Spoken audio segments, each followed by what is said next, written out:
13 fishing boats destroyed the Spanish Empire's most powerful fleet in 6 hours. Not through firepower, not through superior activism, but through pure psychological terror that turned Spain's greatest strength into their fatal weakness. July 28, 1588. 130 Spanish warships carrying 30,000 soldiers anchored off Calais, positioned to ferry the Duke of Parma's invasion army across the English Channel. Philip II's Invincible Armada would crush Protestant England within days.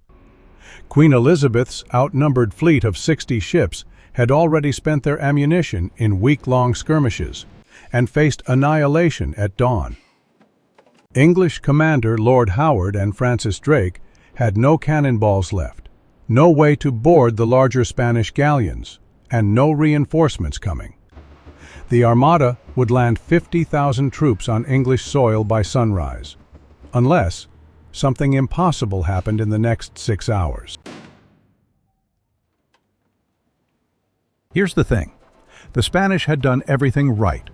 They'd anchored in defensive crescent formation, their massive galleons bristling with cannons, soldiers ready for immediate transport. The English were beaten, outgunned, and out of options. Drake stared at the most powerful fleet ever assembled and had to find a way to scatter it without firing a single shot.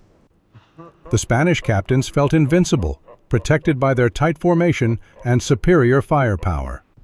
But Drake understood something they didn't.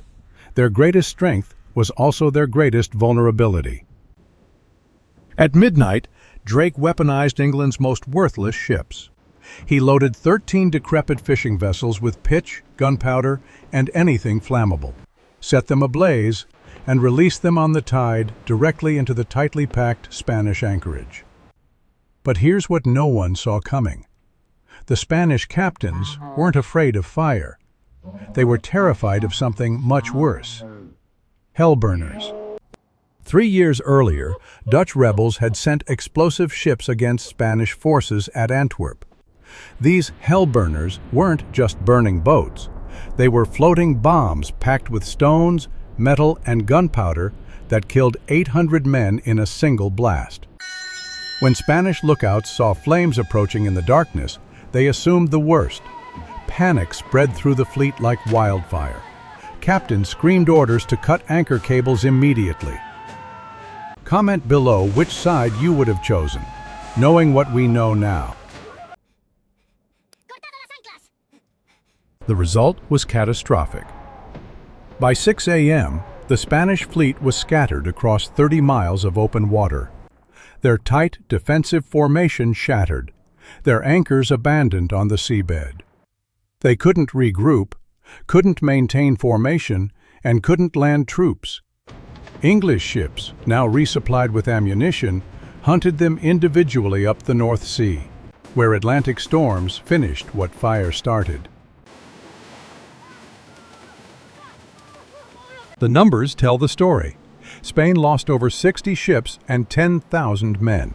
Only 67 vessels returned to Spanish ports. England's 13 fishing boats had accomplished what 60 warships couldn't.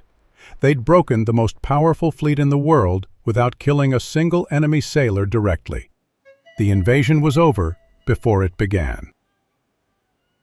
Drake proved that psychological warfare multiplies force exponentially.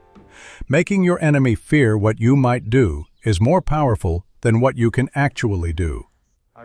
Modern naval doctrine calls this asymmetric threat perception, the same principle that drives nuclear deterrence and cyber warfare today. Like this video, subscribe for more impossible military victories, and hit the bell for next week's breakdown of another underdog triumph that changed history.